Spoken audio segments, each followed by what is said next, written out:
ჩემს გამომწერებს იმ მაყურებლებს, რომლებიც შემოგვერდებიან, ან მოგვიანებით უყურებენ ჩვენს ვიდეო ჩართვას. მე დავით ნემსაძე ვარ.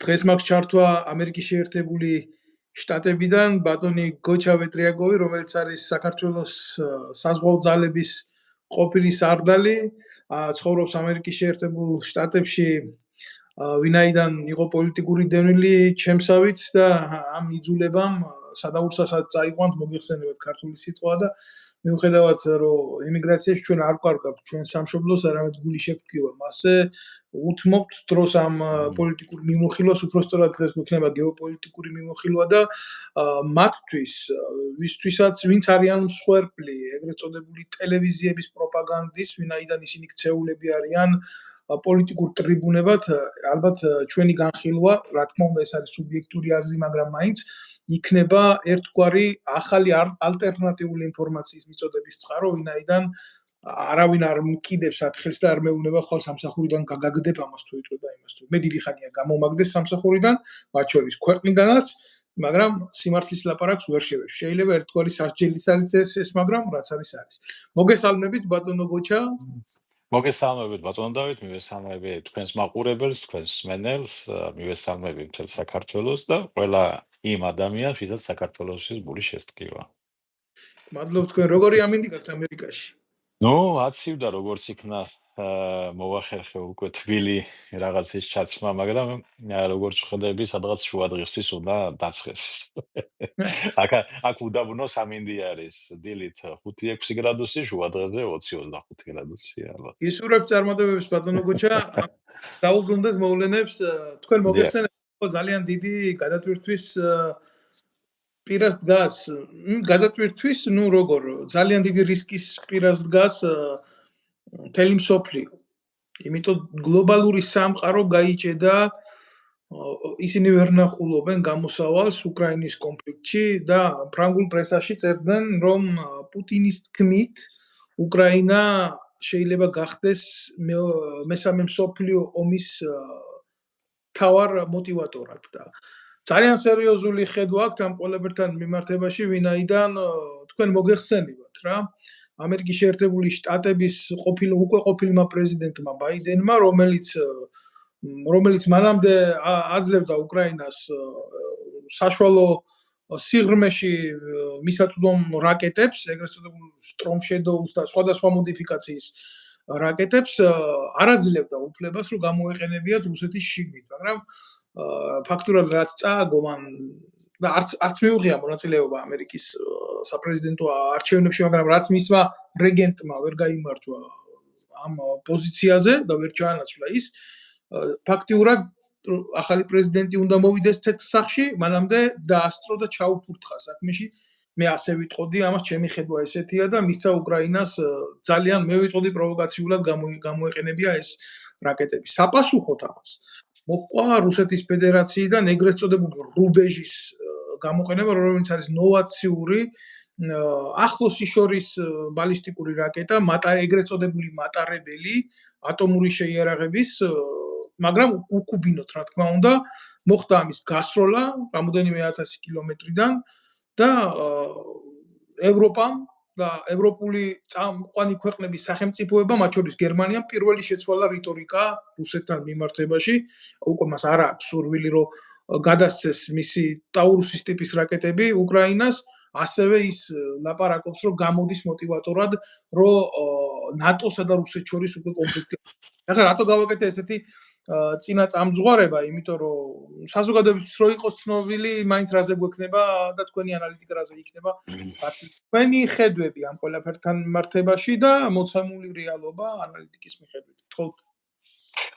დიდი მადლობა დავით, ესე იგი საკმაოდ ვრცელი საკითხი არის, თანაც ისეთი, რომელშიც ცდილობს გაერკვეს მსოფლიო წამყვანი ინსტიტუტები. და ჩვენ თქვა ზედაპირულად შეგვიძლია გამოვთქვათ ჩვენი სუბიექტური აზრი. ნუ რაც შეეხება ბაიდენის, მოდი დავიწყოთ იქიდან ბაიდენი მიდის და პრეზიდენტი ბაიდენი მიდის და პრეზიდენტ ტრამპს დაუტოვა ძალიან დიდი პრობლემა, ასე ვთქვათ, ხო? ისევე როგორც მანამდე პრეზიდენტმა ტრამპმა გააკეთა ბაიდენის მიმართულებით. ბევრმა არ იცის, რომ მაგალითად პრეზიდენტმა ტრამპმა ავღანეთიდან გამოიყვანა ჯარები დატოვა 2000 კაცი, მერე ავღანეთის ხელისუფლების გვერდითაულით დაელაპარაკა ტალიბებს და მოაწერა შეთანხმებას ხელი საიდუმლოდ ავღანეთის პრეზიდენტის გვერდითაულით, ასე ვთქვათ. ნუ, მთავრობის გვერდითაულით მაშინ. და ბაიდენს დაუტოვა ის, რაც მოხდა მერე ავღანეთში, რომ იძულებული იყვნენ გამოქცეულიყვნენ იქიდან, იმიტომ რომ 2000 კაცი ჰყავდათ სულ დასაცავად და ყველაფრიანად და მოუწიათ, ვერც ხალხი წამოიყვანეს და ყველაფერი. ეს უბრალოდ ეხლა ბაიდენმა სამაგიერო გადაუხადა, ეს იყო და ეს მეტი არაფერი. მაგრამ ერთმანეთი ეტყობა. ხო, ძალიან პატივს სცემენ ერთმანეთს. და როგორ გოჩა ამერიკული ნაცკოცური ვარიანტია? კი, უფრო დახვეწილი ფორმებით, რა თქმა უნდა. თორე ადამიანი არსად არ იცვლება, ყველგან ერთი არის, რა მნიშვნელობა აქვს რა ენაზე საუბრობს. და მაგრამ ეხლა მეორე მხრიდან რო გადავხედოთ, ეს ყველაფერი ეგრე კი ჩანს გარედან ზედაპირულად ხალხისთვის, მაგრამ აქ არის გრძელვადიანი გეგმები, რომელიც იწერება და შემდეგი 20-25 წლის მანძილზე რა უნდა გაკეთდეს, როგორ გაკეთდეს, პატარ-პატარა კორექტირებებით მიდის. მაგიტომ ეს ყველაფერი ეს იყო წინასწარ, რა თქმა უნდა, კარგად დაგეგმილი ორგანიზებული სისტემა, რომელიც საათივით მუშაობს ამერიკაში. რაც შეეხება უკრაინასთან მიმართებაში, უკრაინას არასოდეს არ ჰქონდა, როგორ გითხრათ, შეზღუდვა დაერტყა რუსეთის სიღრმეში. არასოდეს. რატო თამაშობდა უკრაინის მთავრობა, რატო აკეთებდა მაგას, ვითომ არ გვაძლევენ და ვითომ ისა და ვითომ ესა, ეს ყველაფერი არის ზღაპარი, რომელზეც მერე ზელენსკის მოუწევს პასუხის გაცემა მომავალში. უკრაინის ხალხის მიმართ. მათ ჰქონდათ ეს ყველაფერი, მაშინ მათ ჰქონდათ ბრიტანეთის ხელისუფლების მაშინდელი ბორის ჯონსონიდან დაწყებული ნებართვები გამოეყენებინათ მათი რაკეტები, რომელიც 1000-მდე უდევთ იქა. უკვე 2 წელი გავიდა და ეხლა გამოიყენეს მარტო. კითხვა ისმის აქამდე რატო არ იყენებდნენ. და ელოდებოდნენ პოლიტიკურ პროცესებს, რომ ეს გამოეყენებიათ. არავითარ შემთხვევაში. ადა ქვეყანა არის ომში, გაქვს იარაღი იყენებ, მორჩა. აი თქვენი აზრით რატო გამოიყენეს ეხლა და რატო არ იყენებდნენ, იმიტომ რომ ისინი უყურებდნენ გლობალურ პოლიტიკას. რომ დაეძაბა განწყობები უკრაინასთან მიმართებაში, მხოლოდ კი, ბატონო დავით, მაგრამ 3 წელი უკვე მიდის ეს ომი. 3 წელი გავიდა ფაქტიურად და ეხლა ჩვენ როგორც მე 3 წელი მთავრდება უკვე, ხო?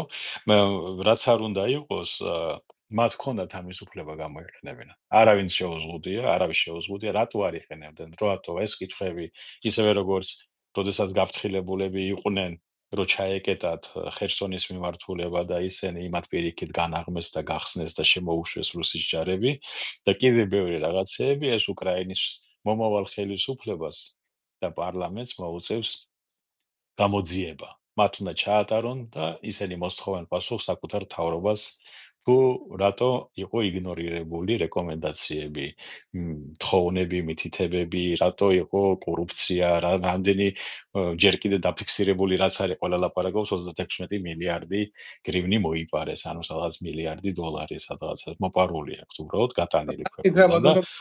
თაცნაობის ყოფილ იმას რო წაიყო ამ პროკურორის პირველ მოადგილეს და ჩვენ იცის მინისტრს ნაცებისას იქ წარმოუდგენელია კორუფცია არ იყოს. კი. თან ისეთი კორუფცია თან ომის პირობებში ამდენი ხალხი დაიხოცა 8 მილიონზე მეტი იძულებული გადაადგილებული პიროვნება არის და ეს საშინელი ტრაგედია დატრიალდა ქვეყანაში და ეხლა ამ სტრატეგია ეს ასეთი ტრაგედია როცა გაქვს ქვეყანაში არავის ნებართვა არ გჭირდება იარაღის გამოყენებაზე. გააქვს ისვრი, მორჩა. და არც არავინ დაგადანაშაულებს და ბორის ჯონსონმა ბევრჯერ უთხრა, გამოიყენეთ, მაგითო მოგეცით. თუ არავითარი ნებართვა არ გჭირდებოდა და ის ზღაპარია ასევე თითქოს ეს ამერიკული სპეციალისტები უნდა რომ რაღაც კოდები შეიყვანონ და კორექტირება გაუკეთონ და ასე შემდეგ. ყველა სპეციალისტი ადგილზე ხა უკრაინელებს გაცილებით არანაკლებად მოსადებულები. 3 წელიწადში კი არა, 3 თვეში შეეძლოთ ეს მოემზადებინათ იგივე სპეციალისტები. გახსნილია ყველა კოდები, ყველა ესე იგი საჰაერო თავდაცვის მონიტორებზე რაც აქვს ნატოს, იგივე აქვს იმას რა ქვია, უკრაინას. რაც ხედავს ნატოს თავდაცვის სისტემა, იგივეს ხედავს უკრაინელები და თავისუფლად შეეძლოთ ეს გაეკეთებინათ და არავითარი პრობლემა არ იყო. ეს მაგრამ პრობლემა არის. მე ვფიქრობ დაუტოვოთ მათ და უკრაინელ ხალხს, იმიტომ რომ როგორც კი, რაღაცნაირად იცი განცდა აა, მაქვს, როგორც ჩვენ გამოვიძიეთ 2008 წლის ომი, ისე გამოიძიებენ ხო, მაგენ კი.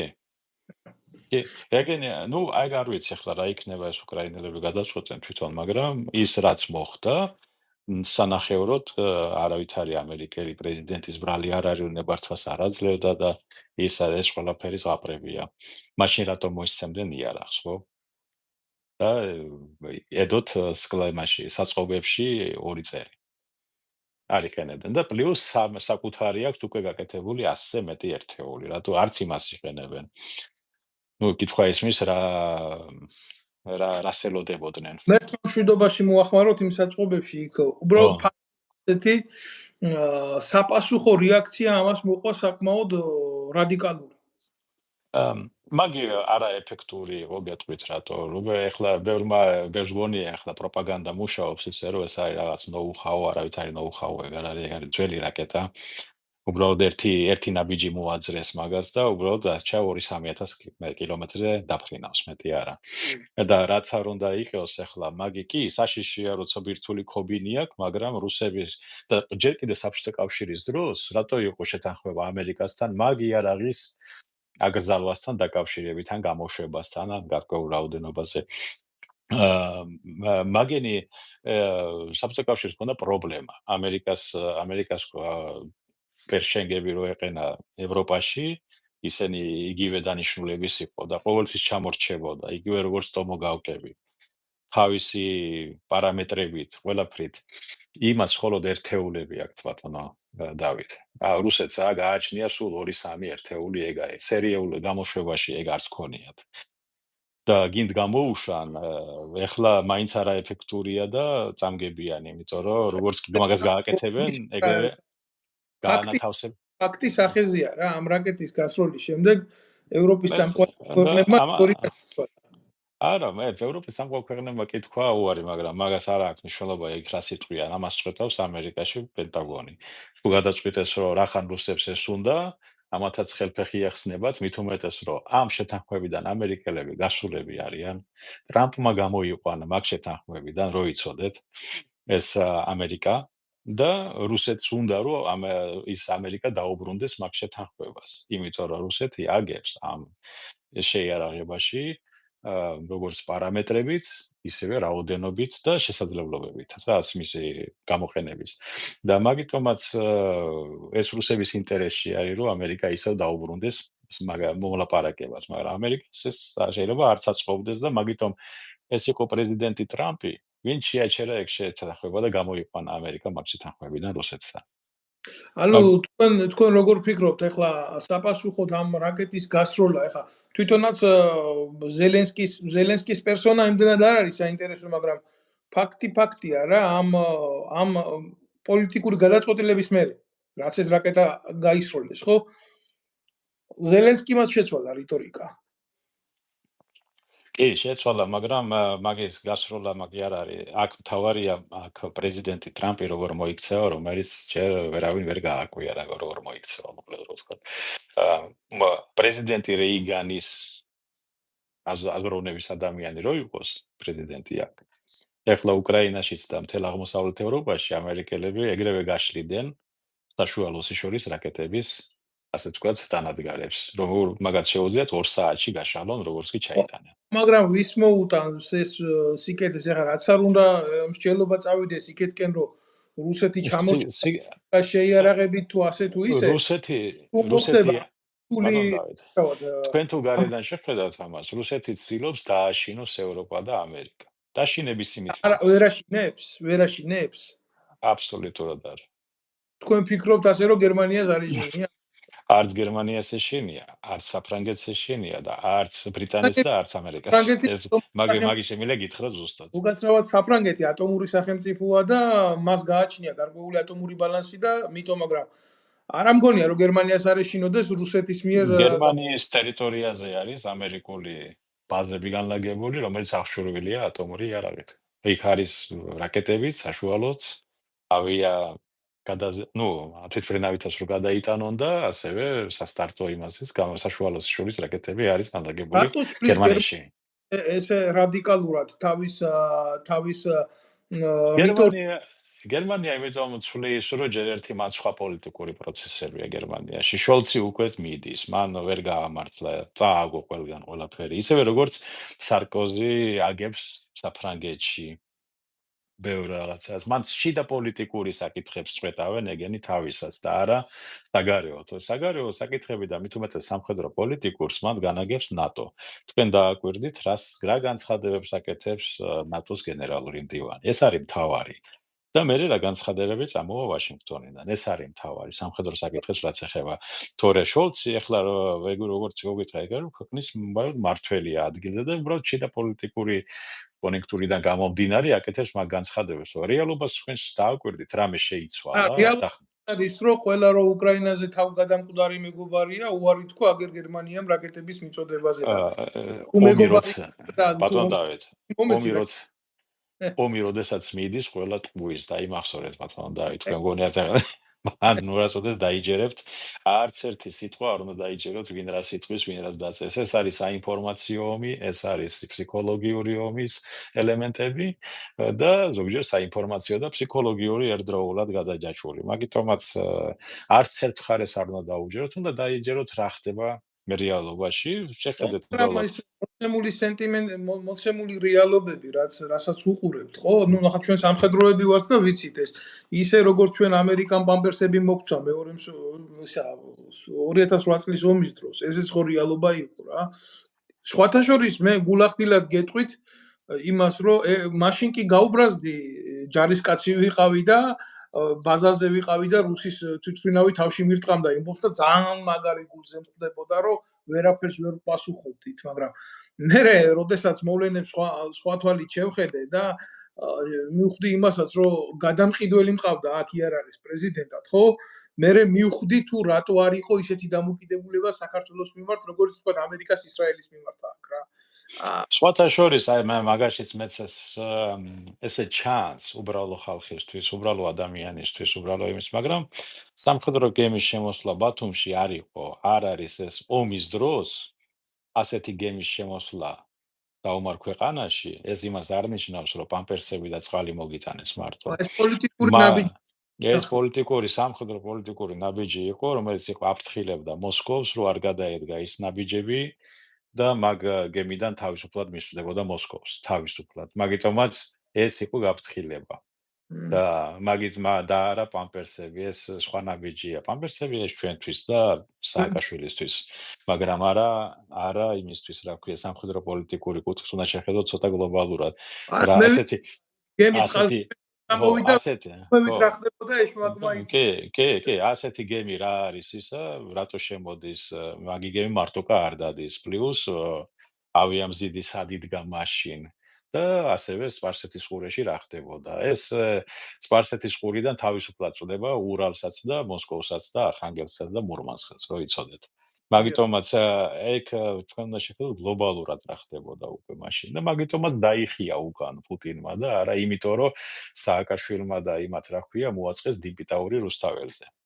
ბატონო გოჯა, ეს მოვლენები როგორ ხდება და როგორი ანალიტიკით უნდა მიუდგე, მაგრამ ძალიან ბევრი მაყურებელია, რომელიც ბევრ შეკითხვას კომენტარს აკეთებს შემდეგ და ამიტომ ჩემი თავარი მიზანია მე გამოწვევა გავაკეთო თქვენი რომ თქვენ გვეცნობიერად უპასუხოთ ამ შეკითხვებს, იმიტომ მე ვერ დავდგები აქ და კლასიკური ჟურნალისტიკის მიხედვით ვერ დაგისვამთ იმ შეკითხვებს, რაც საზოგადოების ფართო მასებს აინტერესებს. ესმით ყველაზე მნიშვნელოვანი საკითხი, ალბათ მე ჩემი შეხედულებებიც მაქვს, რა თქმა უნდა, ამ ყველაფერთან მიმართებაში, ეს არის გარკვეულწილად ეს არის გლობალური ომი, ეს არის არა მარტო საინფორმაციო ომი, ეს არის ეკონომიკური ომიც და მთელი ეს როგორ გითხრათ, შემადგენლობა მოიცავს ამ ომის სხვადასხვა სახეობებით, თქვა პოლიტიკური მიზნების მიღწევას. ეს არის ხო დასმული ამოცანა. ეს არის პოლიტიკის გაგრძელება უბრალოდ. რა თქმა უნდა, ამბობენ რომ როდესაც ხდება პოლიტიკური პროცესები ჩიხში შედის, მაგრამ დღევანდელი სწორედ მაშინ კეთდება პოლიტიკა, როდესაც რა თქმა უნდა, ესეა. ასე იყო საუკუნეების მანძილზე სამწუხაროდ ადამიანი ვერ განვითარდა იმ დონეზე, რომ რაღაც კომპრომისი. არა და პოლიტიკა არის კომპრომისების ხელოვნება. და არა ისა, რომ მე ვარ მართალი და უნდა თქვენ მოკლათ. ეგრე არ არის. მართლა აგერ შეხედეთ ახლა როგორც არ უნდა იყოს ახლა მაგალითად ამერიკა ავიღოთ მაგალითად, ხო? დემოკრატების საფინანსო ინსტიტუტები რაც აქვს, ესენი არიან ეს საფინანსო ინსტიტუტები, რომელიც მთელ მსოფლიოში, ასე ვთქვათ, წვეტავენ ეკონომიკურ საკითხებს, მაგრამ ამათ თავში აზრადაც არ მოსვლიათ, რომ ტრამპი უნდა დაეჭირათ და და ნახეთ, დაჭერაზე ხონდა საქმე, ხო? ამდენი საქმე აქვს აღძრული, მაგრამ არ გააკეთეს, რატო? იმიტომ კომპრომისები ასევე ხალხის ინტერესებს თუნდაც ეს იყოს ნაკლები, უნდა გაითვალისწინო, ხო? და მაგიტომაც ეს შვენიერი მაგალითი არის, როგორ მოქმედებს პოლიტიკური ორგანიზაციები, უკვე, ასე ვთქვათ, გამოცდილი და გამოცვლილები. რომელი ნაკლები ბატონო გოჩა, ის კაცი ამერიკის პრეზიდენტი გახდა მაგ და ფაქტია, ეხლა ვიღაცა შეიძლება ინფორმაციულად ებრძოდა და პრორუსსაც კი უძახოდა და მე არა, პრორუსია ტრამპი ნამდვილად არ არის, თუ დააკვირდებით, რაც გაუკეთა მან რუსეთს, მისი პრეზიდენტობის დროს. აუკრძალა დახურა ჩრდილოეთის ნაკადი ერთი. უკრაინელებს მიაწოდა ეს ჯაველინები და რა ვიცი, სხვა იარაღი კიდე, რომელიც არ არის აფიშირებული. მე მეორე კიდე. გვარამიას რო კითხო და სააკაშვილს. ტრამპი ყველა რუსი პრეზიდენტი. ხო, საქართველოს მიმართებაში პრეზიდენტი ტრამპი იყო, რომელმაც გამოსცა კანონი, ვინც აღიარებს აფხაზეთსა და სამხრეთ ოსეთის რესპუბლიკებს, როგორც დამოუკიდებელ სახელმწიფოებად. ეგრევე უწესებს სანქციებს ამერიკის შეერთებული შტატები. და ფინანსური დახმარება უწყდებათ. ეს ტრამპი იყო. ეს ბევრს დაავიწყდა. ახლა კიდე ერთი შეკითხვა და ყველაზე მნიშვნელოვანი რა. მე მაინც ვფიქრობ, რომ რაც ხდება ეს ეგრეთ წოდებული თამაში რაკეტებით, ხო, ასე და არ გინდა რაც გინდა ის უწოდი ამას, ხო? გარკვეულწილ დაძაბულობის ელფერს მატებს მსოფლიო გეოპოლიტიკურ თამაშებს და ნაცვლად იმისა, რომ გამოსავლის პოლიტიკა იქნას ნანახი ჩვენ ქვეყანაში ვამბობ უკვე საქართველოში ესენი აგრძელებენ იდიოტიზმის თამაშს, საერთოდ დასრულებულია საქართველოში ოპოზიცია, როგორც ასეთი, მისი კლასიკური გაგებით, რომ არსებობს ხელისუფლება, არსებობს ოპოზიცია, ოპოზიციის ფუნქციები, ხელისუფლების ძირითადი პოსტულატები, ხელისუფლება გავწიოთ ამ ეტაპზე, მოდით ოპოზიცია თავისი კლასიკური იდეით მკვდარია საქართველოში, იმიტომ რომ ფაქტიურად ვერანაირ დონეზე ვერცერთ სოციალურ კლასში ვერ ნახეს მხარდაჭერა. ვერ ნახეს ურთიერთ ვერ გამონახეს ენა სალაპარაკოს დეზორიენტირებულები, დახარბებული პარლამენტში შესვლაზე, მაგრამ ტაბუდადებულ სკამზე იქ ვერავინ ვერ ბედავს შესვლას. აი ამასთან მიმართებაში, რა თქმა უნდა, თქვენი შეხედულება გეტყვით ბატონო დავით, მაგასთან ადრევეც გქონდა ეგ, ჯერ კიდე 2019 წელს ვცდილობა რომ რაღაცა გავუკეთებინა ჩვენ ყოფილ სამხედროებს, ყოფილ თანამშრომლებს, პატრიოტ ადამიანებს, როდესაც გული შეგტკივა, არა, იმიტომ რომ ჩვენ გვინდა იმ რა ქვია, ხალხი ვძარცვოთ. ეხლა მანდ პრობლემა რაში არის? აი მე მითხარით ბატონო დავით, რატო დახარჯავთ თქვენ მილიონებს საარჩევნო კომპანიაში? რომ 5000 ლარიანი ხელფასი გქონდეთ? მანდ სხვის ინტერესებს ითვალისწინებენ. ყველა მხარე სამწუხაროდ საქართველოში ვერანაირი პარტია ვერ ჩამოყალიბდა და სახელმწიფო მმართველობა და დამოუკიდებლად რაც კანონიერი ხელისუფლების ჩამოგდებიდან, როგორც ეს ზედგამსახურდია, და იმის მერე ხელისუფლება გადადის მემკვიდრეობით. სხვადასხვა სახის ფორმებით და ასე ვთქვათ, პოლიტიკური დიპიტაურით, ასე ვთქვათ. ნეოფეოდალი. იმიტომ რომ ვერ ჩამოყალიბდა საქართველოში კლასიკური გაგებით პოლიტიკური პარტიები. იყო, თავიდან იყო. 90-იანი წლების დასაწყისში პრეზიდენტ გამსახურდია რომ იყო, მაშინ ჩამოყალიბდა თქვათ ეს იყო, არის სხვადასხვა პარტიები იყო, იქ მრგვალი მაგიდაც იყო, იქ გიაჭანტურიაც იყო, იქ იყო მართლა კოლორიტები, ასე ვთქვათ, მაშინდელი ძალიან ინტელექტუალური დონის ადამიანები, რომელიც ნელ-ნელა აყალიბებდნენ, არ იყო ახლა იდეალური. თქმა უნდა. აყალიბებდნენ, მაგრამ ვერ მოესწრო, იმიტომ რომ გამსახურდია დაამხეს, გამოაგდეს პრეკანონიერი ხელისუფლება და წამოვიდა ხუნტა და ხუნტას რა უნდა, როცა უკანონოდ მოდის ხელისუფლებაში ხუნტა ადამიანები, ისინი აგრძელებენ მთელი მათი მოქმედებები არის უკანონობა.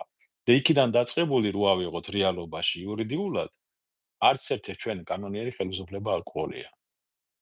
არ ვიცი, შეიძლება რაღაცა 95 წლის კონსტიტუციის მიღების მერე რაღაცაზე შეთანხმდნენ, როგორც პრეზიდენტ გამსახურდიას მომხრეები, ასევე მაშინდელი შევარდნაძის მთავრობის მომხრეები, არ ვიცი, მე უბრალოდ არა ვარ იურისტი, მაგას ვერაფერს ვერ ვიტყვი, მაგრამ ფაქტიურად ჩვენი ხელისუფლება იცვლებოდა მემკვიდრეობით.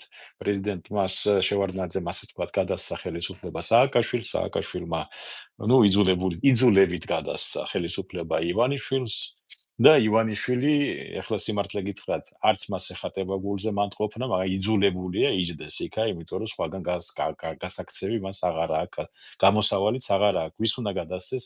აი მითხარით თქვენ. ვის უნდა აი რა მინდა რომ საქმეზე რომ დადგეს ბატონ დაიქოდე არც ერთ პოლიტიკურ პარტიას არანაირი გეგმა არ გააჩნია ქვეყნის ეკონომიკური განვითარების ხედვის მარტო ლოზუნგები დინფიტაური მე შენ 1000 ლარიან პენსიას მოგცემ იქ კაზინოს ავკრძალავ იქ გზებს გავიყვან უცოლოებს სამ-სამი ცოლი და უქროებს სამ-სამი ქმარი და всё აი ესეთი იმეები დადიან და მე გვიკვირს ჩვენა რატო არიან ესენი რატო არ აძლევენ ვინ მისცემს ხმას მათ მაგიური სიტყვა შერუსეთუმე ხო ეს უკვე ისა რა ქვია ცირკის ერთ-ერთი მომენტია კიდე მაშინ თუ რამე თქვი ქართული პატრიოტული ესე იგი შენახარ რუსეთუმე თუ თქვი რაღაცა ისეთი ესე იგი შენახარ LGBT-ს წარმომადგენელი და მორჩა ერთმანეთს აი ესეთი რაღაც აი ტრამპი დონე ორღობის დონის პოლიტიკაც არ არის. აი ესა დუმბაძის ილიკო და ილარიონი უფრო დახვეწილი პოლიტიკოსები არიან, იმათაც და სოფლიო ხედველობის ასე ვთქვათ. ეხლა მათ შეეკითხეთ ჩვენი ადგილი სად არის ამ ორომ ტრიალში, რომელიც ჩვენ გარშემო არის, ხო? რატომ არის რომ ჩვენი იმის მაგივრად რომ დასვან კითხვა, რატომ არის ჩვენი ჯარი დაუზრუნებული? რატო არა გვაქვს თავდაცვა? რატო არის რომ სახელმწიფო უსაფრთხოება გახდა იმისა, რა ქვია, რომელიღაც მაღაზიის დაცვის თანამშრომლებით გატენილი და წარმოდგენა არ აქვს რას აკეთებენ. რატომ არის რომ ამდენი უკანონობა ხდებოდა, ხედელობაში მაქვს ფულის დატაცება, მოპარვა, კორუფცია, რო არ აღიკვეთა, რატომ არის აქამდე ეს? თუ რამე გაკეთდა საქართველოში არის აზიის ბანკის დაფინანსებული, ამ სოფლიო ბანკის დაგესასება. იმ გზები და ისინი რაც არის მათ გაკეთებული. საქართველოს ერთი კაპიკი არ ჩაუდია მათ. არც ერთი კაპიკი არ ჩაუდია საზღვაო ინდუსტრიის განვითარებაში. ერთი კაპიკი მეხედავში თეთრი ასე ვთქვათ. არ ჩაუდია საქართველოს ხელისუფლებას ავიაგადაზიდვებში. არაფერი არ გაუკეთებია რომ რკინიგზის გადაზიდვები განვითარდეს. ინდუსტრია 0. 0, ხო, ელემენტარულად, რომელ ტურიზმზე მელაპარაკები, როცა საკანალიზაციო სისტემები არ არის დაბა ქალაქებში გაკეთებული. ზუსტად. ხო? არ არის მარტო ტელეფონები და ინტერნეტი ხო არ არის, აი რაღაცნაირად ის რო არის გაყვანილი, მაგრამ ჩვენ ინფრასტრუქტურა არ გაგვაჩნია, გამიგეთ? აი ესა მაგაზე არავინ, აი კარგი ასე თქვათ რუსული სიტყვა ხაზეისტვინიკი, ასეთი მიდგომა არ ქონიათ ქვეყნის მიმართ. ყველაფერი არის გაკეთებული იმისთვის, რომ აი ემიგრანტები უნდა წავიდნენ, ფული აგზავნონ, ოჯახებს ხო შეინახავენ და ჩვენ კიდე გავკვიდით, შემოვიტანთ შაქარს, ყველს, იმას, ყველაფერი ქვეყანა იმპორტის ნემსზე დასვეს ნარკომანივით. ზუსტად. და მონური შრომით მოპოვებული ფული, ემიგრანტის მონური შრომით მოპოვებული ფული ჩვენ ვიხდით და მაგ ნაბიჯრებს ვინახავთ.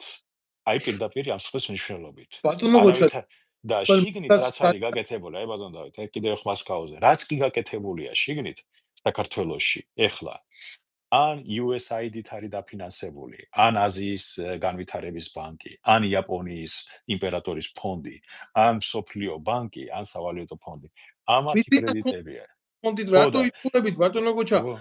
ბიძინა ივანიშვილმა აგვაშენა და ბიძინა ივანიშვილმა მოკეს 16 თაყვაიშვილად ცნეს ეს კაცი და ნუ დაუკარგავთ რა ნუ იქნება. ანუ ყველა ადამიანს რა აქვს რაღაცა გაკეთებული ბატონ დავით. კი, არ შეიძლება მართალია, მაგრამ მე უმრო ვისურვებდი, უნდა მე ვისურვებდი, რომ ბიძინა ივანიშვილის ნაირი შესაძლებლობის ადამიანები ფინანსური ბევრი იყოს საქართველოში. მე ვისურვებდი. ბატონო გოჩა, მაგრამ სახელმწიფო უნდა იყოს, სახელმწიფო იყოს თავის. უკაცრავად ერთი წუთით მე მაგას ვისურვებდი, იმიტომ რომ რაც უფრო მაგნაირი ადამიანები ბევრი იქნებიან საქართველოში, რომლებსაც ექნებათ გაურკვეველი შემოსავლიდან მიღებული ასეთი ძალა, მე ხდება ის, რომ ანუ რა თქმა უნდა თქვენ მე ვიცი რაც იგულისხმეთ თქვენ, მაგრამ ფართოდ გავშლი ამ თემას.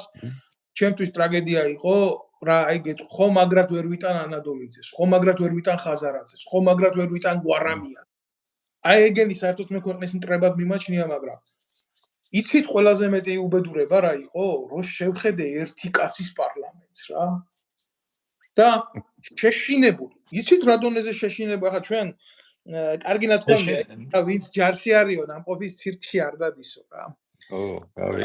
ჩვენ ავით ჩვენ წლები ვიყავით ჯარში და წესი და ახლოსაც არ უნდა გავეკაროთ ცირკს, მაგრამ აი ამ კლოუნადას რო შევხედე, როგორ აი ესე რო იყურებ, მიმიკას ვერ დავხედებ ზუსტად. ეს ბატონო დავით.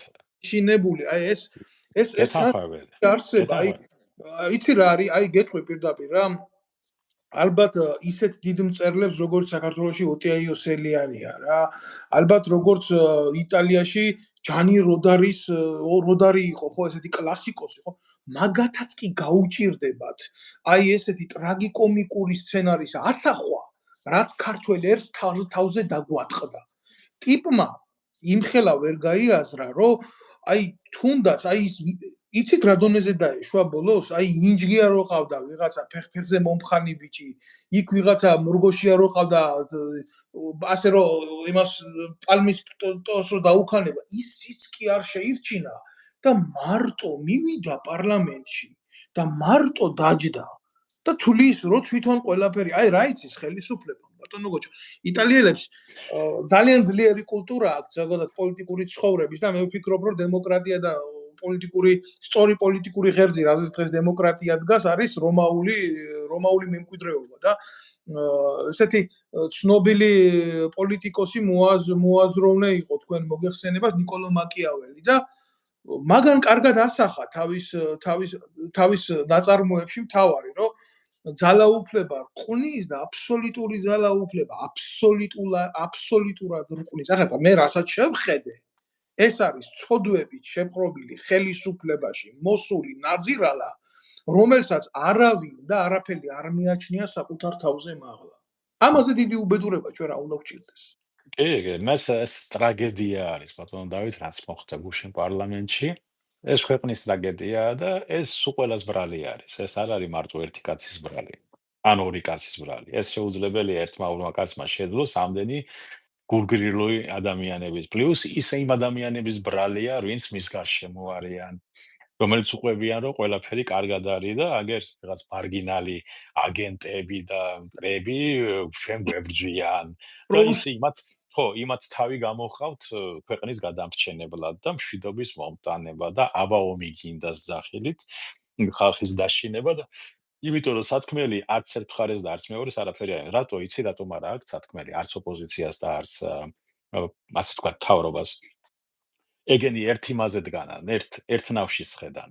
ერთი ლიბერალური მნავი არის ესა მათი. ეკონომიკური, ფინანსური არის საფუძველი მაგაც არაფერი ხალხისთვის სათქმელი არა აქვს. მარტო ერთადერთი რომ აი დაიყვანოს ორღობის დონეზე შენ ისეთი ხარ, შენ ასეთი ხარ და არაფრის ცვლილება არ უნდათ. როგორ შეიძლება რომ ყველა ბანკი საქართველოში იხდიდეს ჯარიმას, იმიტომ რომ საკუთარ თანამშრომელს ხელფასი არ გაუზარდოს. კონკრეტულად და უფრო დეტალურად რო ისაუბროთ ამაზე. კი, ესე იგი, მოგებას რომ ნახავს ბანკი და თანამშრომელს აქვს 600-700 ლარი გინდა 1500 ლარამდე მაქსიმუმ, იმას მილიარდი აქვს მოგება, მინიმუმ ხელფასი რაღაც პროპორციულად უნდა გაუზარდოს ქვეყანაში არსებული მდგომარეობიდან გამომდინარე. შეუძლება, მაგრამ იხდიან ჯარიმას 6 მილიონ ლარს თუ საქართველოს ცენტრალური, რა ქვია, ბიუჯეტის სასარგებლოდ, რომ ხელფასები არ გაუზარდოს საკუთარ თანამშრომელს. და ყველა ბანკი. ნუ პროპორციულად ზოგი 6 მილიონი, ზოგი რაღაც, რა ვიცი, ყველა სალსალკია, მაგრამ ყველა იხდის. ანუ როგორ არ უნდა გიყვარდეს შენი, მას შორის ივანიშვილის ბანკიც. როგორ არ უნდა გიყვარდეს შენი ქვეყანა და შენი ხალხი და შენი სამშობლო, რომ მზადა ხარ ჯარიმები იხადო, ოღონდ ხელფასი არ მისცე და ხალხი მათხოვრის დონეზე გყავდეს. და მე იძახი, რომ მაშინ გამოვიდა, რომ საქართველოში ესე იგი ივანიშვილი იძახდა, რომ აი სააკაშვილი ყველაფერს აკეთებს, რომ ხალხი ბეჭავი იყოს. და თვითონ რას აკეთებს, იგივე გააკეთა, იგივე გააგრძელა. რაც გააკეთა, თავისი ფული დაიბრუნა, რაც საართვეს, თავის გარშემო ვინც იყო ხალხი, იმათ დააკმაყოფილა და 10,000 ბიზნესმენი და გაძარცვული ადამიანი, იგივე როგორც პოლიტიკური დევნილები და ესენი, ჩვენ დავრჩით, ასე ვთქვათ, გარეთ. არაფერი დახმარება, არც სამართალი, არც კომპენსაცია, არც არაფერი. და პლუს კიდე ეს დამნაშავეები თავისთან დაიღე. ეხლა შეხედეთ 75% პარლამენტში ვინც ის ეს არის ყოფილი სააკაშვილის მთავრობის ისა რა ქვია, წევრები და პარტიის წევრები აქტიურები თან კიდე. პაპუაშვილი ყოფილი ნაცი. პარლამენტის თავმჯდომარე არის ყოფილი ნაცი. ხო, მნიშვნელობა არ აქვს ნაცისთვის, მაგრამ ეს ფაქტი არის, ხო, შენ არ გამოიძიე წინა 9 წელი, რომ ვის ებრძვი? მაშინ რომელ ნაცებს ებრძვი, რომელიც გვერდზე გიზიან თუ რომელებიც ქუჩაშია. ქუჩაში ვინც არიან, ისინი უფრო სუფთენი არიან, სიმართლე გითხრათ, ბატონო. სუფთენი არიან, უმეტესობა. და ის, ვინც გირგვლიანის საქმეზე იყო, ის, ვინც სხვადასხვა უსგავსო საქმეებში იყო ჩართული, გინდა პროკურორის დონე, გინდა მოსამართლე გინდისა, ყველანი დაწინაურებულები არიან. ვის უნდა უჩივლო? და საკუთარ თავს რაჯიან ესენი? ანუ უსამართლობა დარჩა, სამართლიანობა არ აღსდგა, ეკონომიკა არ აღსდგა. 200,000-ით მეტი ადამიანი გავიდა ქვეყნიდან. არაფერი არ გაკეთებულა იმ კუთხით, რომ ადამიანის ბედი შეიცვალოს. ან იმედი მაინც მიეცეს, რომ რაღაცა მის შვილს რაღაც პერსპექტივა ექნება. არც ეგ გაკეთებულა. მარტო ლანძღვა გინება, აი 12 წელი როგორ შეიძლება ერთი და იგივე ილაპარაკო. იმან ეს დაიჭირა, იმან ეს გააუპატიურა, იმან ეს უქნა, იმან ეს აქნა. კი ბატონო, მაგრამ შენ რას აკეთებ? შენ რას აკეთებ, რომ უკეთესად იყოს ქვეყანა? გზებს, აი გზების რემონტი და აი რაც კეთდება, ეს არის მსოფლიო ბანკი, კიდევ მეორე, აზიის განვითარების ბანკი, ყველაფერი და შენ რას აკეთებ? კითხვა დაიწყო ჩვენი გამომწერის მხრიდან 90-იანებში გეთანხმებითო, მაგრამ იქნებ ახლა ისაუბროთ იმ გამოსავალზე, როგორ უნდა გამოვიდე თუ ამ პროცესებიდან და რა არისო იმისთვის საერთოდ აიხლა, კი, მესმის, აი მოკლედ გეტყვით, მაგრამ ძალიან მარტივი არის. ჩვენ 90-იანები გავიარეთ და ვიცით რა არის რევოლუციები და ვიცით რა არის გადატრიალებები. გადატრიალებაც ვიცით რა არის. 92 წლიდან მომდევნო, რაც მოიტანა გადატრიალება. და ვიცით რევოლუციას რა მოაქვს კიდე. და თუ გვინდა იგივე გზას გავიაროთ, შეგვიძლია გავიმეოროთ. ან მეორე გზა არის. ეს არის ევოლუციური გზა. ერთადერთი გამოსავალია, ვინაიდან ჩვენ დემოკრატია არ გაგვაჩნია და ეს დემოკრატია არის კუსტარული დემოკრატია. ქვია ეს ტერმინია კუსტარული დემოკრატია, როდესაც სახელმწიფო აფინანსებს პარტიებს, რომ დემოკრატიული პროცესებს მისცეს ბიძგი. და სამწუხაროდ ისევ იმ დონეზე დავრჩით. ეს ობიექტური მიზეზია, არავის არ აქვს ფული, გასაგებია. მაგიტომ სახელმწიფო იღებს მაგის იმას, რა ქვია. ერთი წუთით ხო და როდესაც რაღაცა ერთი წუთით ბატონ დავით ხაზე იყავით? ერთი წუთით აქა ვარ, აქა ერთი წუთით რაღაცა ის არის. ვაიცადე რა კავშირია. ერთი წუთით დამაცადეთ, მაპატიეთ. ჩვენ გელოდებით ხაზე ვარ, ბატონო გუჩა, გელოდებით ყურადღებით.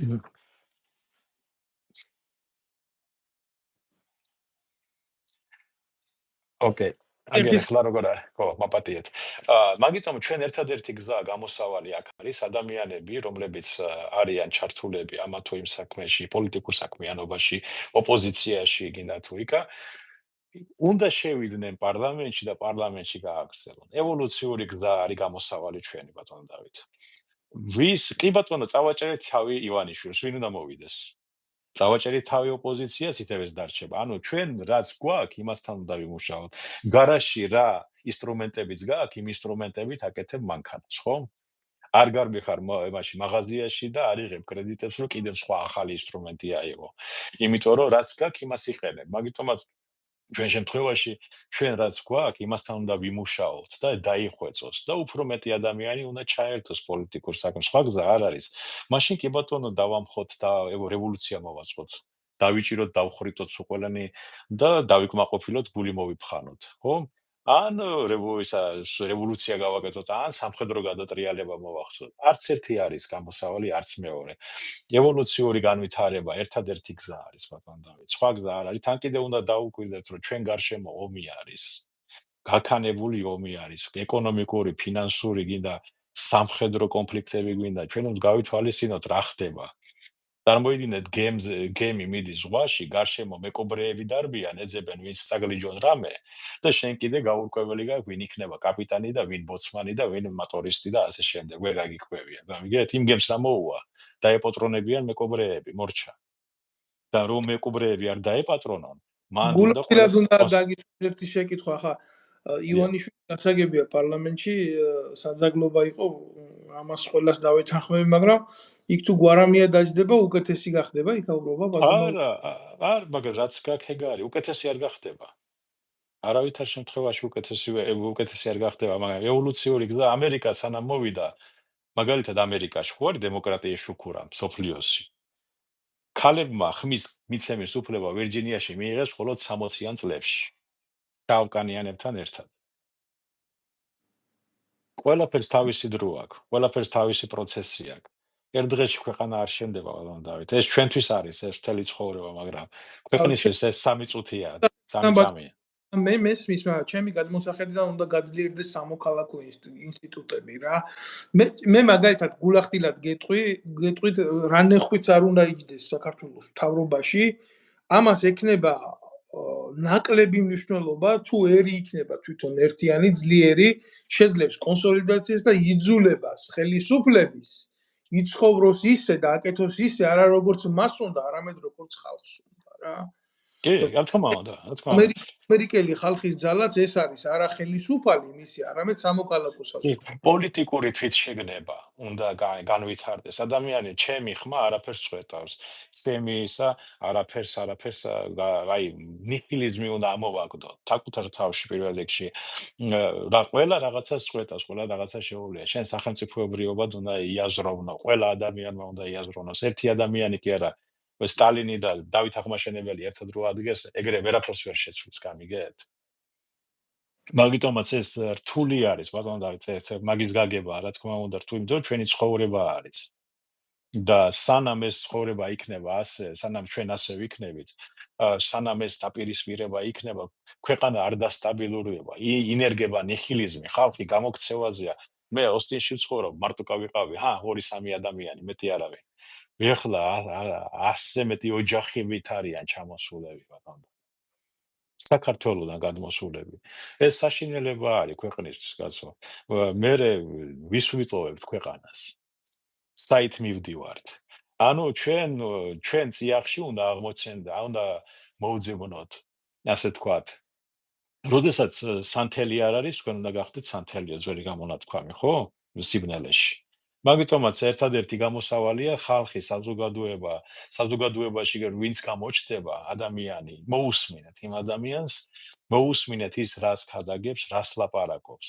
იმას კი არა მე შენ მოგცემ პენსიას, მე შენ მოგცემ იმას, რა ქვია, თვარეზე გაგაფრენ. არამედ შეხედეთ ის რეალურად რას თავაზობს. ერთადერთი მაგალითად ერთი პარტია რო გამოჩენილიყო და ეთქვა მე ვერაფერს ვერ გავაკეთებ, გარდა იმისა რომ მოვაგვარო სკოლაში უფასო კვება ბავშვებისთვის. აი ეს და უფრო დამაჯერებელი არის. რომ იმის გარდა ის დიდი საქმე არის. მართლა უფასო კვება ეს ადვილი კამე კი არ არის, ეს თელი სოფლის მეურნეობის სისტემა უნდა აამუშაო. ანუ სოფლის მეურნეობაში ირიბი ინვესტიცია მიდის მუდარმაზარი. 800 მილიონი და 1 მილიარდი უნდა ჩაიდოს იქ, რომელიც მოიტანს უფასო კვებას სკოლებისთვის. ადგილობრივი პროდუქციით, რა თქმა უნდა. მაგრამ აი მაგი რო ეთქვა ვიღაცა, აი ეგ უფრო დამაჯერებელია, ეგ უფრო მისაღებია, ვიდრე ნატოში შევალთ, ევროპაში შევალთ, იქ შევალთ, რა ქვია, სამხრეთ აფრიკის გაერთიანებაში და რა ვიცი, კიდევ სადმე გავფრინდებით.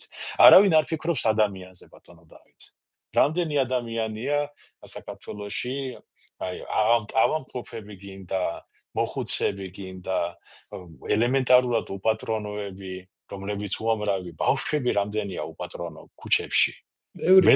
მეტროებში ჩადით უბრალოდ რა ხდება იქა, ხო? ეს საშინელება არის, კაცო. ანუ ჩვენ მომავალზე როგორ ვფიქრობთ? თქვენ ძალიან მნიშვნელოვან საკითხს შეეხეთ. ეგ ფაქტიურად ჩვენი ქვეყანა დგას ჰუმანიტარული კატასტროფის წინაშე. აი თუნდაც რატო, იცით? აი მაგალითად რამდენი ავადმყოფი ადამიანი. დავანებოთ იმ შიერ ბავშვებს თავი და გაეროს მონაცემებს, რომელიც ადრე 300 ბავშვი კვდებოდა წელიწადში შიმშილით, ახლა უკვე 800 დაწერეს.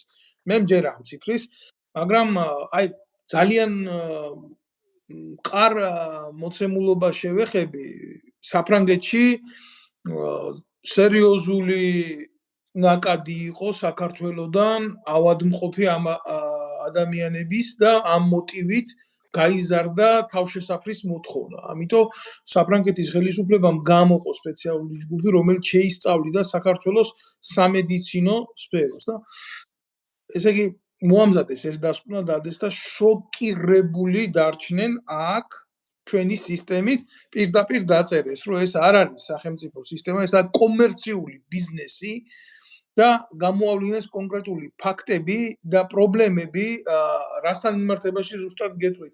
დიაგნოზის დასმასთან მიმართებაში და აქედან გამომდინარე არასწორი დიაგნოზით მკურნალობის შედეგად დაზარალებული ბავშვების, ბატონო გოჩა, აი კიბო არ ქონდა ბავშვს. დაუდგინეს კიბო, უმკურნალეს კიბოს მიმართულებით, დაყროვდა ბავშვი, გახდა ყრუმუნჯი.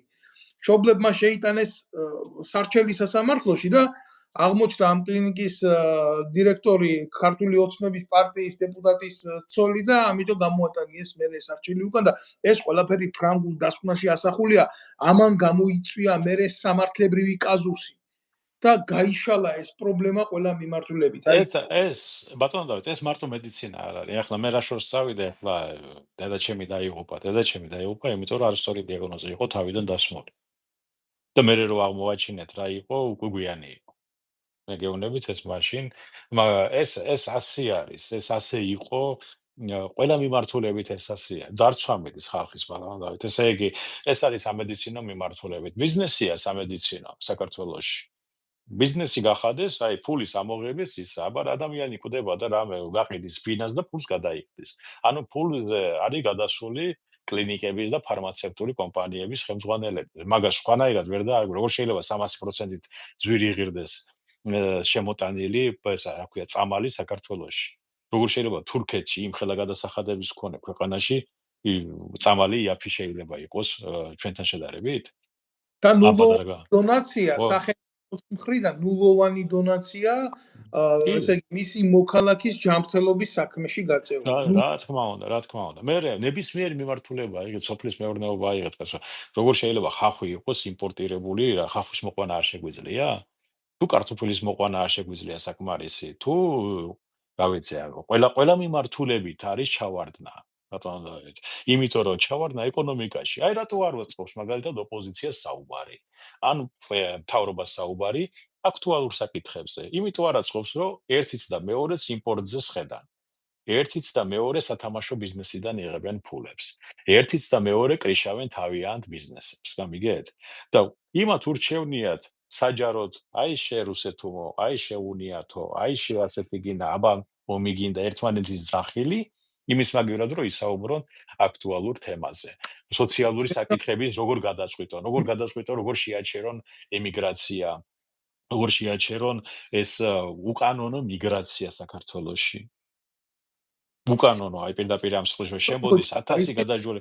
აი როგორ შეიძლება რომ საქართველოს დაბადებულ მოქალაქეს მოედავო იმაში, რომ ის აქცენტით ლაპარაკობს, აი როგორც ახლა ჩემი მეგობრის ის არის ოჯახის წევრები აფხაზეთიდან, დევნილები, რომელიც რუსეთში ცხოვრობდნენ, ქართული ენას აქცენტით ლაპარაკობ და მოქალაქეობა არ გეკუთვნითო. აი ეს რადონის დეგენერატები უნდა ისხდნენ იქა, რადონის დეგენერატები, ასეთი დეგენერატების ხედან ყველგან. წარმოიდგინეთ. საქართველოში დაბადებულ ადამიანს, რომელსაც ქართული სკოლა, ქართული ცნობიერება გააჩნია, უბრალოდ ცხოვრება მოიტანა, რომ ან დევნილი გახდა, ან სამუშაოდ წავიდა, ან სხვა რაღაცა ოჯახური პირობები. და იმას ართმევ მოქალაქეობას და შენაძლევს მოქალაქეობას, ვინც ფულს გადაიხდის $30,000 სააკაშვილმა დააწესა და იხდიდნენ ფულსა და 100,000-ზე მეტმა კაცმა მიიღო მოქალაქეობა თავისუფლად без პრობლემის გარეშე. საქართველოს მოქალაქეებს, აფხაზეთში დაბადებულ ადამიანებს, აფხაზებს და იმებს ეუბნება თქვენ აქცენტით ლაპარაკობთ ქართულად. ესე იგი ის ინდუელი და ის არაბი რო იღებს მოქალაქეობა და თურქი, ისინი სულ ხაფასხუფით ლაპარაკობენ უაქცენტოდ. აი რა პოლიტიკა მიდის საქართველოს ქართველების გარეშე. ეს არის მათი პოლიტიკა. იმიტომ რომ ქართველი შემოუწრიალდება და ეთქვის, რომ შენ ასე არ უნდა გააკეთო ან რაღაცა და ეს ემიგრანტი მაგას არ ითქვის, გამიგე? ემიგრანტის ფსიქოლოგია არ არის იმაზე ის გადარჩენაზეა ის რაღაც ფეხის მოკიდებაზეა და ასე შემდეგ, სანამ რომ მისი შვილი გაიზარდოს. ისინი პრეტენზიას არ წაუყენებენ და საქართველოს მოქალაქე ქართველი ადამიანი წაუყენებს პრეტენზიას თავრობას, ადგილობრივ თავრობას, ვიღაცას. და მიდის ასე ვთქვათ, კიდევ ერთი 800,000 ადამიანი უნდა დაიცალოს საქართველოდან. აი ეს არის მათი გეგმა, მეტი არაფერი. რომ საქართველო გახდება მარტო დასახელება საქართველოს. და საქართველოში იქნება იგივე რაოდენობის ხალხი, როგორც ეხლა ლონდონში არის, მაგალითად, 30%-ია ინგლისელი სულ ლონდონში. 70% არის ჩამოსული ემიგრანტი. პაკისტანელი, ირანელი, თურქი ხო და ეს არის ლიბერალიზაციის ერთ-ერთი მიმართულება, გლობალიზაცია არ არის, ეს არის ეს არის ლიბერტალიანური მიდგომა ეკონომიკაში, ლიბერტალიანური მიდგომა პოლიტიკაში, ლიბერტალიანური მიდგომა ურთიერთობაშიც. აი როგორ შეიძლება ახლა რაღაც არის გარკვეული ზომები ჩვენ კავკასიაში ვცხოვრობ და ის არ უნდა გადავღლახოთ ის საზღვრები, წითელი ხაზები, რა ჩვენ ადათ-წესებს და ასე ტრადიციებს დაარღვევს. და რომელსაც ვერ გაუგებს ჩვენი მეზობლები, უახლოესი მეზობლები, გინდა ჩეჩენი, გინდა სომეხი, გინდა აზერბაიჯანელი, ხო? ჩვენ უნდა გავითვალისწინოთ, სად ცხოვრობთ.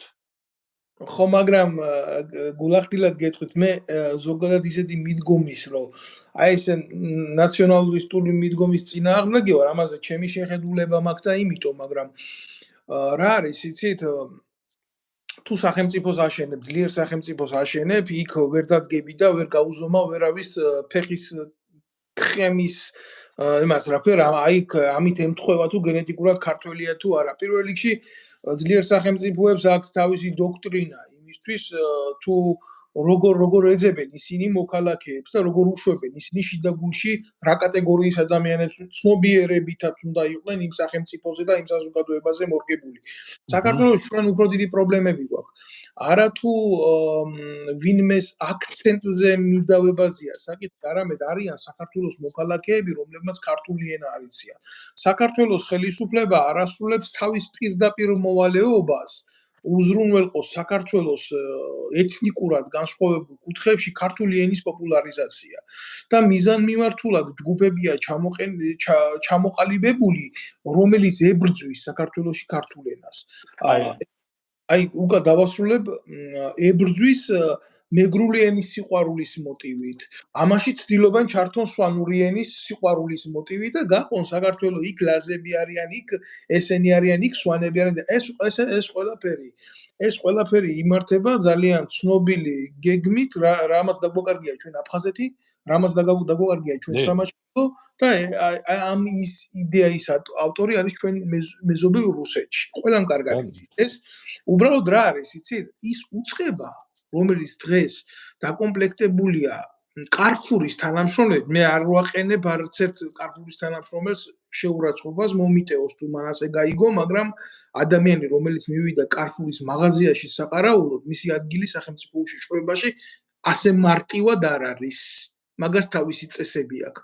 და როდესაც აი ასეთი გლობალური უბედურება ჩვენ გვჭირს, ჩვენ განვიცდით სახელმწიფოებრივ გადატეხვას.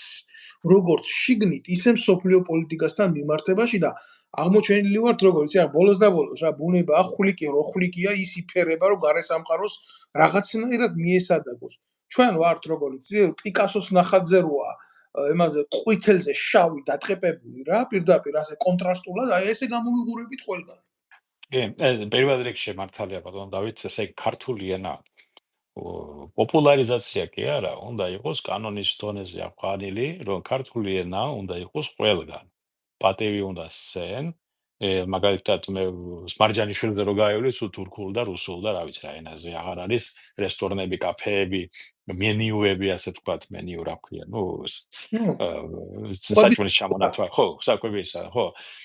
ყველაფერი უნდა იყოს ქართულ ენაზე.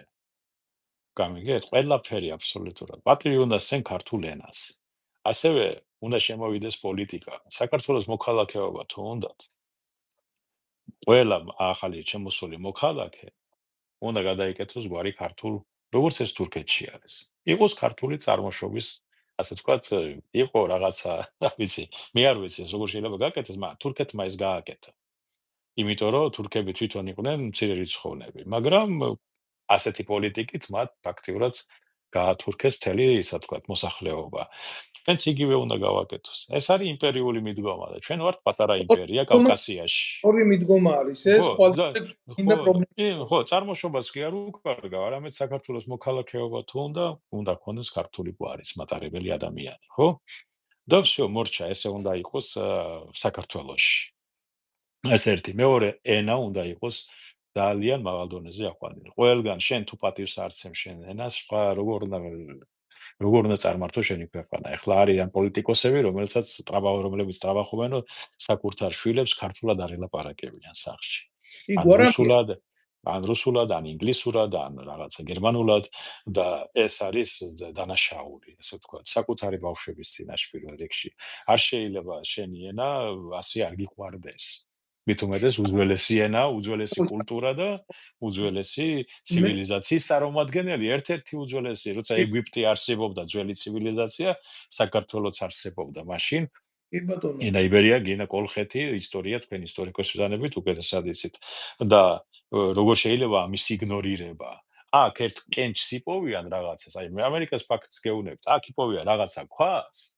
ვიღაცა გენერალმა ესპანელმა დააფურთხა და აი ეს ქვა არის რაღაც რელიკვია 200 წლის წინ კი არა 100 წლის წინ რაც იყო და всё აი ეძებენ, იმიტომ რომ ხალხი ეძებს თავის იდენტობა, თავის ისტორია, რომც არ იყოს რაღაცა მოიგონებენ რაღაცას, ჩვენ მოსაგონი არაფერი არ აქვს, ჩვენ ყველაფერი გვაქვს. გმირებიც აქვს, ისტორიაც აქვს, კულტურაც გვაქვს. ქრისტიანობა მაგალითად ევროპას მოუტანა კულტურა. მანამდე იყვნენ ხეზე ცხოვრობდნენ ისინი რა ქვია, ყველანი ფაქტობრივად ველურები იყვნენ. ველურები იყვნენ. ხო, საქართველოში ქრისტიანობას კულტურა არ მოუტანია, იმიტომ რომ ის უკვე არსებობდა აქ. გამიგეთ? გერმანული ტომები, ვანდალები. ხო.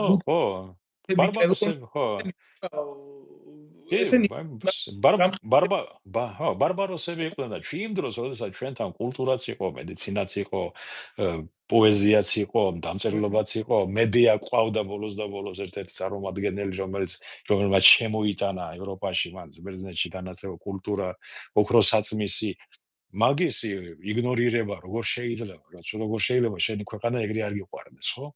ავი ისა გეტყვით გულახდილად რა, სულ ვამბობ ამას, რომ აი რეალურად რა ისტორიაც გვასწავლის იმას თუ როგორი არ უნდა იყო, როგორც საზოგადოება, და ლიტერატურას და კულტურას, მაგრამ სულ ვამბობ, რომ ამერიკის შეერთებული შტატები რო არის მეთქი 200 წლის ბაბუაჩემის ყანაში მუხა დგას თქვა რა, სულ ვამბობ ამას და მაგრამ ამას არ ვამბობ იმიტომ რომ ეს ერი და ეს ხალხი ერი ნაკლებად, მაგრამ ხალხი დავამცირო. მაგრამ რაც შეძლო ამერიკელმა ხალხმა ის ვერ შეძლო ბევრმა ერმა და სწორედ ეს არის გამოწვევა თუ როგორი არ უნდა იყო. მაგალითად ინგლისელ მწერალს აქვს ჯორჯ ორუელს აქვს ესეთი ნაწარმოები ბესტსელერი 1984 და მე ეს რამოდენიმეჯერ წავიკითხე და გულახდილად გეტყვით ეს კაცი ხო არ იყო საბჭოთა კავშირში დაბადებული რა, მაგრამ იმან ასახა თუ როგორი არ უნდა იყოს საზოგადოება და ეს ნაწარმოები დაიწერა კაპიტალისტურ სახელმწიფოში რა და ალბათ ამის შიში კაპიტალისტურ სახელმწიფოებში რო არა ვიღაცის ლოგინში ჩაძრომრა, რო არა ვიღაცის ცნობიერების განადგურება, რო არა მამის შვილის წინააღმდეგ აღზრდის პროცესი, რო არა, აი ბევრი ამბობს, იცით, გულახდილად გეტყვით, ეხლა მე საფრანგეთი არ არის 200 წლის სახელმწიფო ნამდვილად, მაგრამ ამბობს, რომ აი საფრანგეთში ეს მოსულა, ის მოსულა, დემოკრატიაა და უკანალში ვიხმაროთ ერთმანეთი მე თქვენ გეუბნებით ასეთ რაღაცას, რომ მე აქ ვცხოვრობ, მე ამ ერის ნაწილი ვარ, ასე მქვია, იმიტომ რომ მე მათთან თანამ ვცხოვრობ. და უყურებ მათ კულტურას და მეგობრები მყავს ფრანგები და ყოველ შაბათ კვირას ეკლესიაში აუცილებლად როგორ მამა ვინ არის, დედა ვინ არის, მისვლა მოსვლა, გამოკითხვა, აღზრდის წესი, აქ არის საზოგადოება და აქ არის ოჯახები, რომლებიც ვულგარულად ვერ ჩაიწმენ. ეს ბურჟუაზიული ოჯახები კი არა, ოჯახები, რომლებიც ატარებენ პირად სიწმინდეს, გესმით და ჩვენ სხვაგვარი აღქმა გვაქვს დემოკრატიის და კულტურის. აი, ჩვენ გვჭირს როგორი რაღაცა, იცი, ბატონო გოჩა, რადგან მე შემოვედი თქვენთან ამ კუთხით ამ დიალოგში, ხო?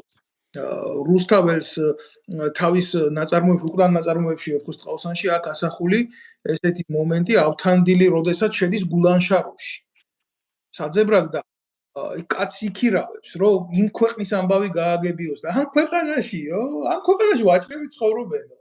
ამათი საზრუნავი ის არისო, მარტო რაღაცა მოიგონ, რაღაცა წააგონ. და ქმარი იმ ფატმა ხათუნის მეძავის ასე მოიხსენიებ, რომელიც გაიცნობს ავთანდილს, პირველი წავდა ცოლსეტყვის ჩვენსო იმაშიო, რა ქვიაო, სახელმწიფოშიო და ქალაქშიო. ლამაზი კაცი მოვიდაო. აი დღეს ასეთი მთავრობა ყავს. ჩვენს ისტორიულად ძლიერ ეს და ის რომ ჩვენ ხალხს არ გააჩნია კულტურული ცნობიერება, მომსპარია და დაკარგულია და შევნატრით სხვას, იქ რა ხდება ევროპაში, როგორ და ამერიკაში, როგორ ჩახტილია, მიგვიყვანა ამ მდგომარეობა. მე ბევრი ვიფიქრე ამას და მივედი ამ დასკვნას.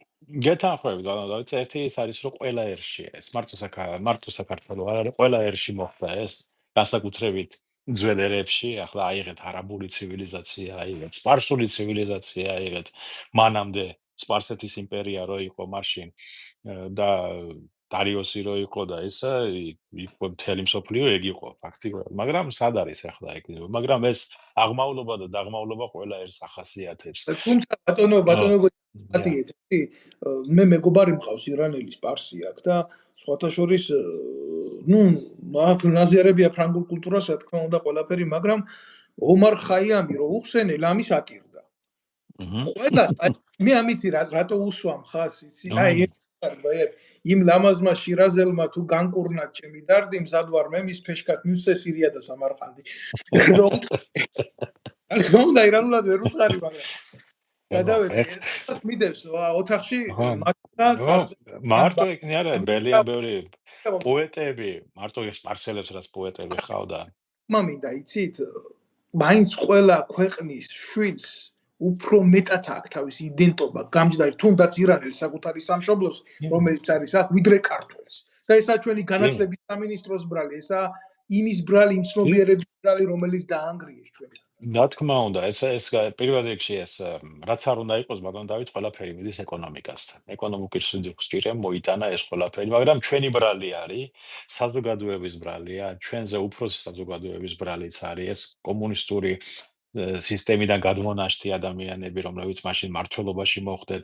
ყველანი არა, მაგრამ უმეტესობა გადართული იყო რა მოეპარა, რა წაიღო, სად ჩამოეწერა და ასე შემდეგ, თორე წარმოიდგინეთ, საქართველო გამოეყო საბჭოთა კავშირში. საქართველოში იყო მანქანათმშენებლობა, გემშენებლობა, სარხების წარმოება, ელექტრონიკის წარმოება, მეტალურგია, სამთო ისენი რა ქვია, მოპოვება გინდა, ქვანახშირი გინდა, მარგანეცი გინდა, ნავთობის მოპოვება, გაზის მოპოვება, ყველა ინდუსტრია იყო საქართველოში. რა გაუკეთეთ ამ ინდუსტრიას? თქვენ ვერ ნახავთ ასეთ პატარა ქვეყანას ნებისმიერ მსოფლიო წერტილში.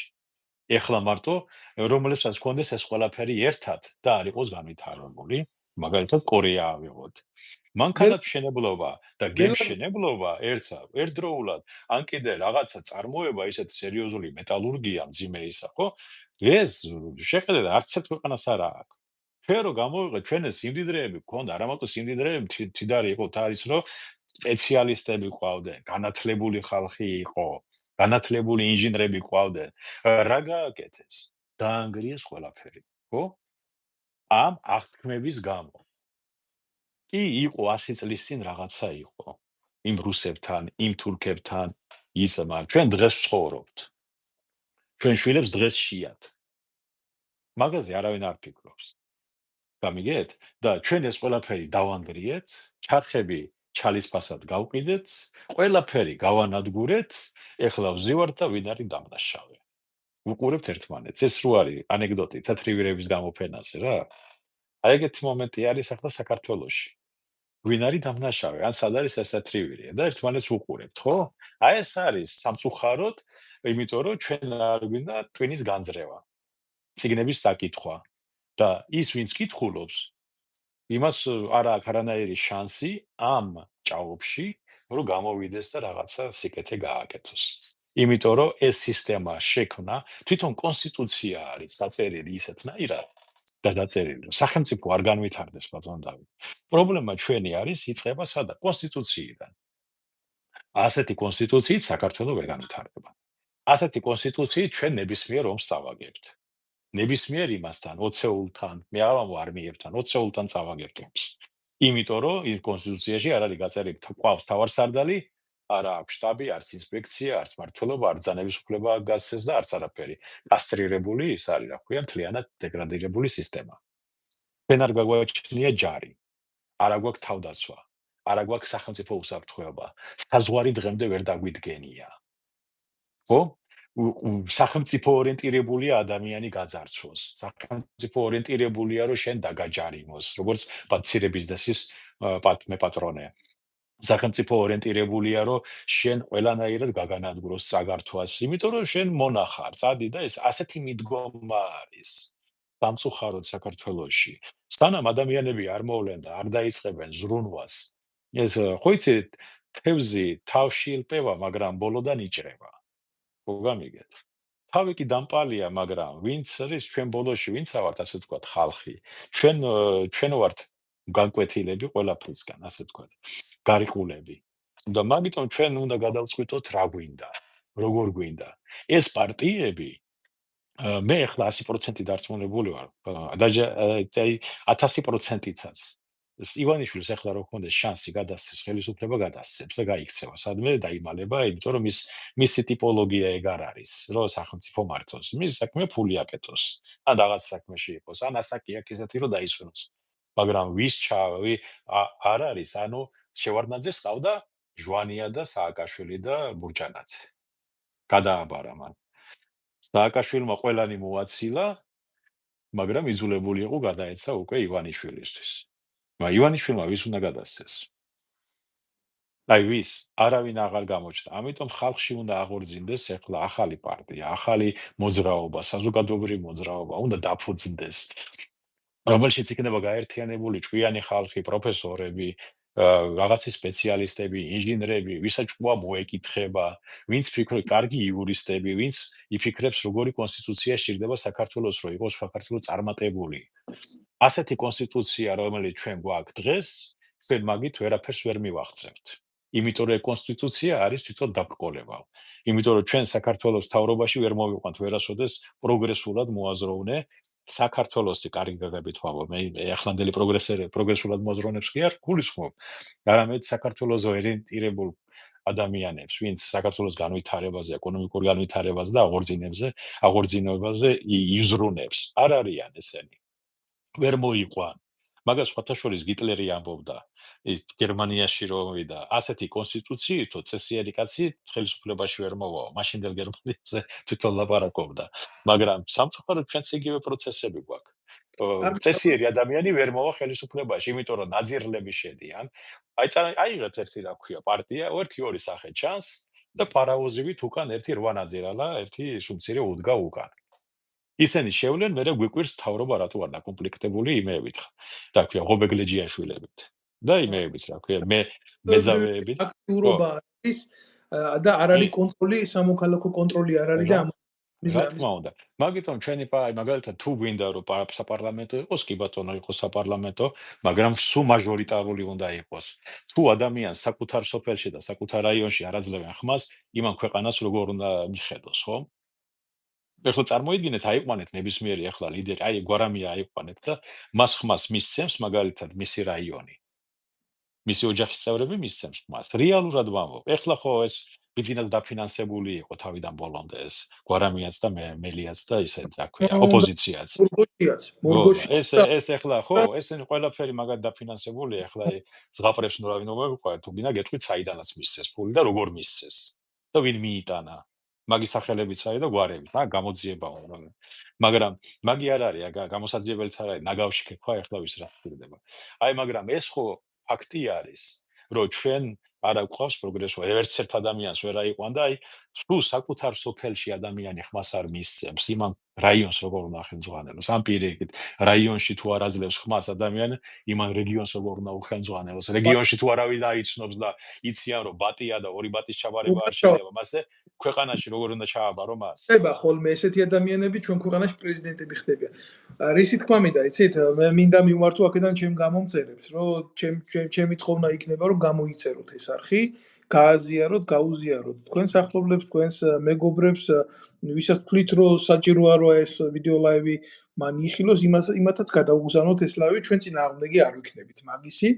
ამიტომ პირველ რიგში გთხოვთ გააქტიუროთ გამოწერის ხილაკი და შემოგვიერთდეთ აი აქ ჩვენ ვაწარმოებთ ესეთ ქოცებისთვის და ნაცებისთვის საშიშ დიალოგს და სხვათა შორის კორექტულად, იმიტომ რომ ბევრს ეშინია იმისი, რომ თურმე ბოროტებას ვასხივებ. არა, ბოროტებას არ ვასხივებ, სიმართლეს ვასხივებ აქედან. ცოტა უფრო მძიმე სიმართლეს ვლაპარაკობთ და ალბათ უფრო მძიმეც არის სალაპარაკო. გასაკეთებელია ბატონ დავით, აი ახლა გეტყვით, ახლა აი ყველა ადამიანი ვინც ისმენს, დაახლოებით ჩვენ ბევრი კარგი ადამიანი ემიგრაციაში, ისე როგორც საქართველოში, შევეცდებით რაღაცა საზოგადოებრივი მოძრაობა შექმნათ უახლოეს 2-3 თვეში. ეს არ იქნება პოლიტიკური პარტია, შეიძლება პოლიტიკური პარტიაც იყოს რაღაცა, მაგრამ ეს იქნება იმ ადამიანებით დაკომპლექტებული, რომლებიც საქართველოზე იზრუნებს. იმიტომ რომ მე მაგალითად ახლა ავიღოთ ჩვენი აი არავინ არ უკვირდება ერთ რამას ბატონ დავით. აი მაგალითად მე ვარ 52 წლის, ხო? აი რაში მჭირდება მილიონები მე. როცა 15-20 წელიწადში ღმერთმა მეტი მომცეს, მაგრამ მე დარწმუნებული ვარ, რომ აღარც ვიქნები, ხო? სად უნდა წავიღო? გაცხოვროთ ბატონოგოჩა თქვენ სად უნდა წაიღო საიქიოში ის მილიონებს რო იპარავენ, ხო? და სადმე აქვს, აი ვერ გავიგე, აი მილიონი ვერ ძღებიან. ბოლოს და ბოლოს, როდესაც მიხვალ უკვე ზღვარზე, მიხვდები, რომ ერთ ატომის ნაწილაკსაც ვერ წაიღებს საიქიოდ. მაგიტომ ადამიანურად იცხოვრე, ხალხისთვის იცხოვრე, ოჯახისთვის იცხოვრე, შენი შვილებისთვის იცხოვრე. შენ ნახავ, რომ აი ღმერთმა ყველა კარგად დამყოფოს, მაგრამ ეხლა დღეს ვინც ბევრი ფული იშოვა, მათი შვილები იმათ ხოვრებენ. ეს იაპონური ანდაზაა. ეს ვინც ფულს აკეთებს და ვინც შრომობს და მისი შვილები უზრუნველყოფილები არიან, მათი შვილები მათ ხოვრობენ. ეს იაპონური გამოთქმაა. მაგიტომ მაგაზე არ უნდა დაფიქრდნენ, რომ ადამიანებზე იფიქრონ. ჩვენ დაახლოებით 1 საათზე მეტია ვიდეო ლაივში ვართ და თქვენი სიტყვა და შემდეგ დავემშვიდობოთ მაყურებელს და კიდევ რა თქმა უნდა შევხვდებით. დიახ, აუცილებლად, აუცილებლად. დიდი მადლობა ბატონ დავით, დიდი მადლობა შენს მაყურებელს. იმედი არ უნდა დაიკარგოს, ევოლუცია არის გზა და არა რევოლუცია და გადატრიალება. გამორიც ჩვენ გადატრიალებას გამოვცადეთ და ჩვენ რევოლუციას გამოვცადეთ და დღეს ვართ იქ, სადაც ვართ. ესე იგი არც ერთი მუშაობს და არც მეორე. და ჩვენ ის რესურსი არ გაგვაჩნია, რომ რევოლუციები და გადატრიალებების გზით ვიაროთ, იმიტომ რომ 3 მილიონიდან ახლა 2 მილიონი თუ არის საქართველოში, მაგაზეც მადლობა უნდა ვთქვათ უთხრათ ღმერთს. მადლობთ. მე მიმართავ კიდევ ერთხელ ჩემ გამომწერებს, ეს იყო ჩვეულებრივი დიალოგი ორი სამოქალაქო პირის, ორი ქვეყანაში შეყვარებული ადამიანის და სწორად აღნიშნა ბატონმა გოჩამ, ჩვენ შეიძლება, როდესაც რომ მოგვიწევს, ატომის ნაწილაკიც არ ვიყოთ და ხაი ამ სრულ აქ ნათქვამი. კაცის წვალება მის ცხოვრებას აღმატებულა, ღმერთმა თავიდან ის სიკვდილით ავალდებულა, ნეტავი იმას, ვისაც ქვეყნა და რუცხორია, ნეტავი იმას, ვინც სულაც არ დაბადებულა. და მართლაც ასია ხანდახან ომარ ხაიამს აქ ნათქვამი, კარგად კიდევ ერთი სიტყვა, აი კარგად მახსოვს ბავშვობიდან მახსოვს, ხოლმე ზუსტად აღარ ვიცი როგორ იწყება, ესე იყო. რამდენიც არ უნდა იცხოვრო, გინდა 1, 10, 1000-იც კიდე, სულ ერთი ამ ქვეყნიდან უნდა წახვიდე. ამი ომარ ხაიამის სიტყვა. ჯობია რა, ჩემო კარგებო რა, სანამდე ცოცხალი ვართ ჩვენ, სანამდე ჩვენი ცნობიერი კოდი ჩვენმა მშობლებმა, ჩვენმა ღმერთმა მოგცა აზროვნება ქართული ენით, სადაც არ უნდა ვიყო, ჩვენ დავრჩეთ ქართველებად და ვაკეთოთ ქართულისა. გაიხარეთ, კი ბატონო, კი ბატონო. კი იხარეთ. ბატონო, კარგად ბრძანდებოდეთ, კარგად სასწაულო ბრძანდებოდეთ. იყო თქვენთან საუბარი. დიახ, დიახ.